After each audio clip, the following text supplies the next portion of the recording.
10 মিনিটে তৈরি করে দেখাবো আজকে খুবই স্পেশাল একটা রেসিপি, আর মাছের রসা। তো আজকের আমার আর মাছের রসাটা কিন্তু একদম আলু ছাড়া আর একদম একটু অন্য রকমভাবে তৈরি করে দেখাবো আপনাদেরকে। তো আর মাছটা কিন্তু খেতে অসাধারণ হয়।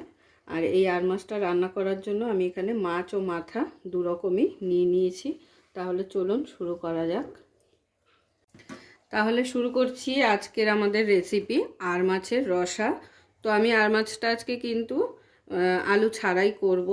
তো আপনারা চাইলে আলু দিয়েও করতে পারেন, আলু দিয়েও ভালো লাগে, আলু ছাড়াও ভালো লাগে। তো প্রথমে আমাদের যেটা করতে হবে, মাছে খুব ভালো করে নুন হলুদ মাখিয়ে ম্যারিনেশন করে নিতে হবে।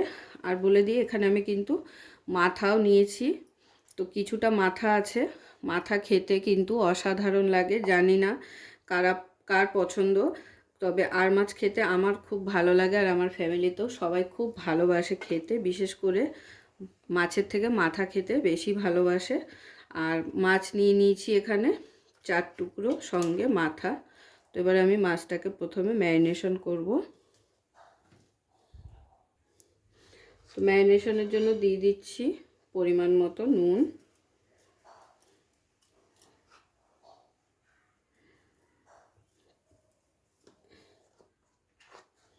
হলুদ গুঁড়ো,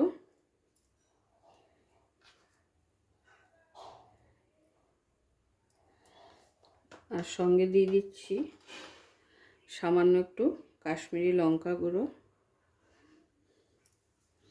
আর তার সঙ্গে দিয়ে দিচ্ছি সর্ষের তেল।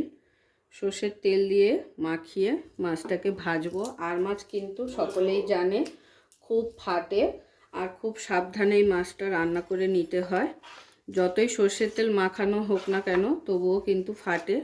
তো সেই কারণে খুবই সাবধানে একটু এই মাছগুলোকে ভেজে নিতে হয়। তো ঢাকনা চাপা দিয়ে একটু করে নিলে ভালো হয়। তো এবারে মাছগুলোকে ভেজে নেওয়ার জন্য আমি এখানে কড়াই বসিয়ে দিয়েছি। কড়াইতে দিয়ে দিচ্ছি সর্ষের তেল। আমরা রান্নাটা কিন্তু সর্ষের তেলেই করে নেব।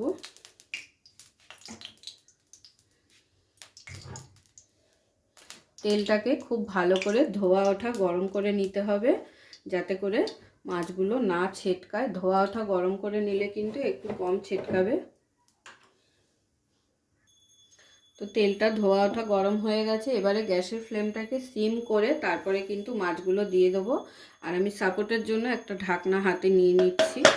যতই যা কিছু করা হোক না কেন, আর মাছ হালকা হলেও ছিটবে।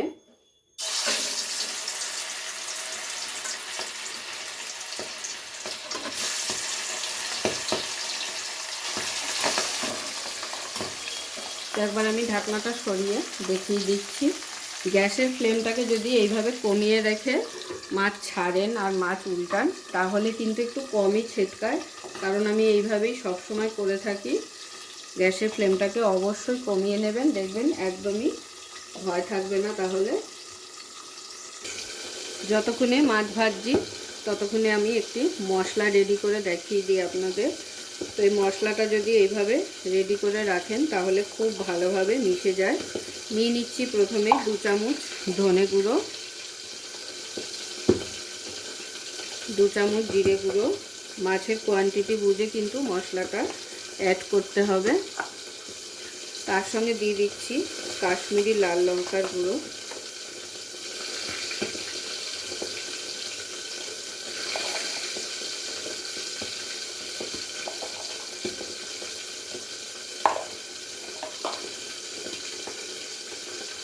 নুন,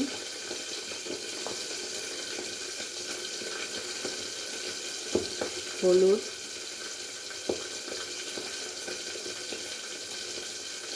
সমস্ত কিছু একটা বাটিতে করে নিয়ে সামান্য একটু জল দিয়ে গুলে রেখে দিলে মশলাটা খুব ভালোভাবে ভিজেও যাবে। আর যখন মশলাটা কষানো হবে তখন কিন্তু কড়াইয়ের গায়ে লেগে যাবে না।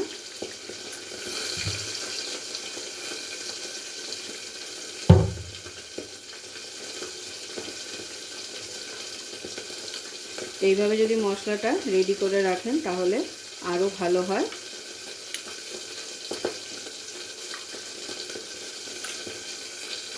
আর এতক্ষণে মাছের আমার 1 পিঠ ভেজে নেওয়া হয়ে গেছে। আমি আবারও গ্যাসের ফ্লেমটাকে লো করে দিলাম।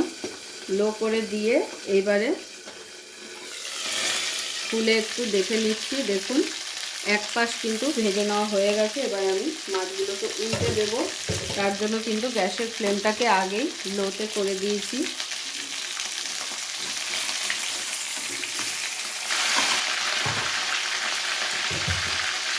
মাছগুলো উল্টে দিয়ে আবার ঢাকনা চাপা দিয়ে আর এক পিঠ ভেজে নেবো। আবারও গ্যাসের ফ্লেম হাইতে করে দিলাম।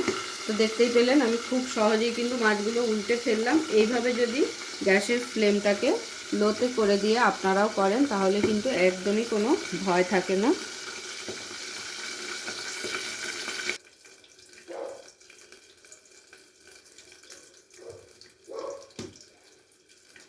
তো আবারও ঢাকনা খুলে মাছগুলোকে তুলে নেব। মাছের দু পিঠ আমার ভেজে নেওয়া তাহলে হয়ে গেল।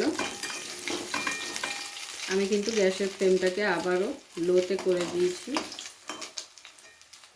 তো সমস্ত মাছ আমার ভেজে নেওয়া হয়ে গেছে। তো এই তেলের সঙ্গে আমি আরও একটু তেল অ্যাড করে নিচ্ছি। মাছ ভাজতে ভাজতে সমস্ত তেলটাই কিন্তু আমার শেষ হয়ে গেছে, অল্পই ছিল।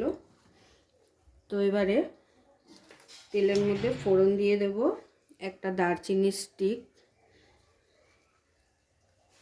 3টে ছোট এলাচ, একটা তেজপাতা ছিঁড়ে দিয়ে দিচ্ছি।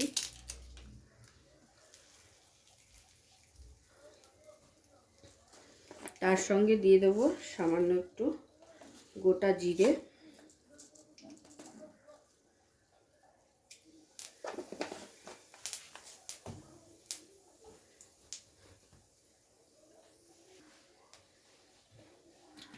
ফোড়নটাকে হালকা নাড়াচাড়া করে নেব। যখন ফোড়নের থেকে একটা সুন্দর মিষ্টি গন্ধ বেরাবে তখন এর মধ্যে দিয়ে দেব পেঁয়াজ কুচি।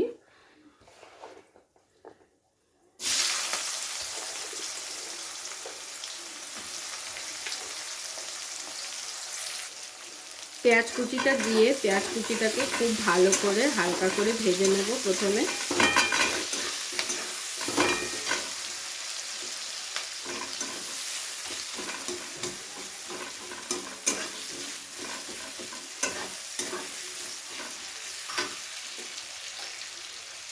তো দেখুন পেঁয়াজগুলো এরকম যখন হালকা ভাজা হয়ে আসবে তখন এর মধ্যে অ্যাড করে দেব আদা রসুন কাঁচা লঙ্কা বাটা। 3টেকে একসাথে আমি পেস্ট করে নিয়েছি।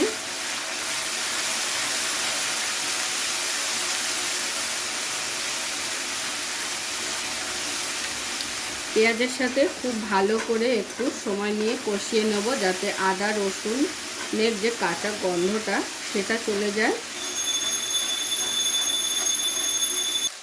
কিছুটা সময় খুব ভালো করে কষিয়ে নিয়ে এখানে দিয়ে দিচ্ছি একটা টমেটো পেস্ট। টমেটোটাকেও সেমভাবে কিছুক্ষণ সমস্ত মশলার সাথে ভালো করে কষিয়ে নেব।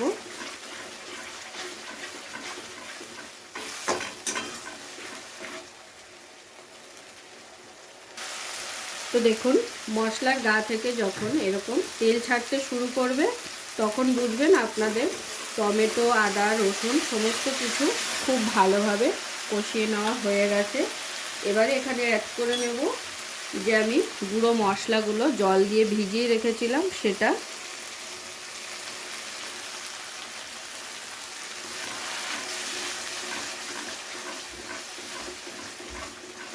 আবারও একবার খুব ভালো করে সমস্ত মশলা একসাথে কষিয়ে নেব তেল না ছাড়া অবধি।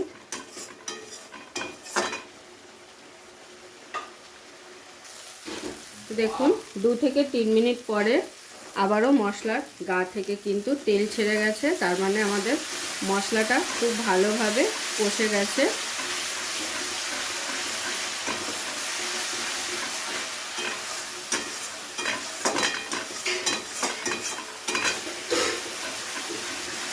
আবারও একবার খুব ভালো করে নাড়াচাড়া করে নিলাম।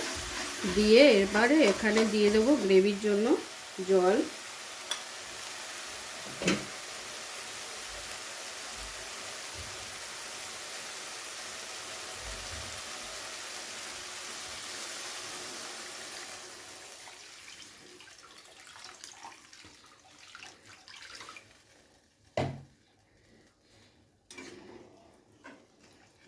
জলটা দিয়ে খুব ভালো করে নাড়াচাড়া করে ফুটতে দেব ঝোলটা।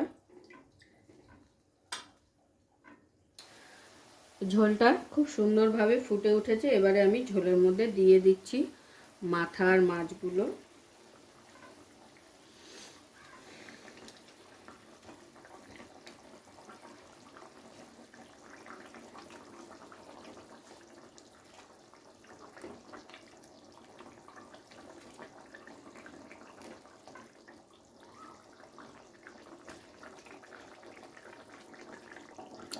মাথা আর মাছগুলো দিয়ে খুব ভালো করে ঝোলের মধ্যে একটু মিশিয়ে দিচ্ছি মাছগুলোকে। আর এটা কিন্তু একদম পাতলা টেলটেলে ঝোল হয় না, এটা কিন্তু একটু গা মাখা হবে, তবে গিয়ে স্বাদ লাগবে।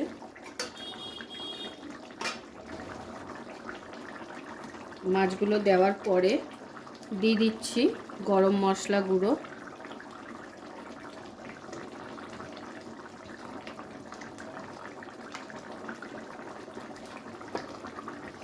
এই আর মাছটা কিন্তু আরও একভাবে রান্না করা যায় পেঁয়াজ রসুন ছাড়া।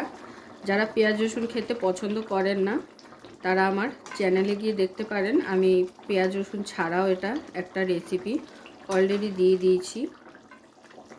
তো ওটা রান্না করতে গেলে কিন্তু টালা, ধনে, জিরে, তেজপাতা, ওটার একটা মশলা আমি ভাজা মশলা রেডি করে রাখি এই আর মাছের জন্যই। তো নামানোর আগে কিন্তু ওই মশলাটা দিই, তাতে করে কি হয়, অনেকেই বলে আর মাছে একটা আষ্টে গন্ধ লাগে। তো ওই মশলাটা দিলে কিন্তু ভাজা মশলার যে এত সুন্দর একটা ফ্লেভার থাকে, সেই ফ্লেভারে কিন্তু ওই গন্ধটাকে মেরে দেয়। আর দিয়ে দিচ্ছি কটা কাঁচা লঙ্কা চেরা।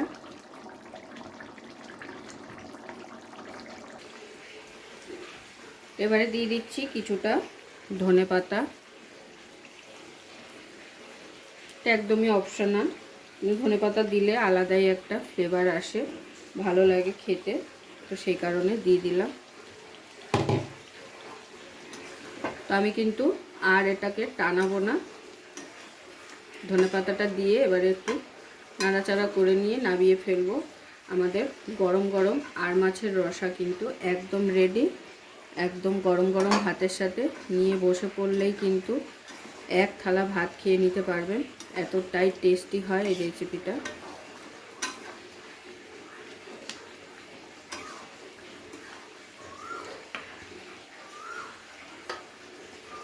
এবারে আমি গ্যাসটা অফ করে দিলাম, গরম গরম প্লেটে সার্ভ করে নেব।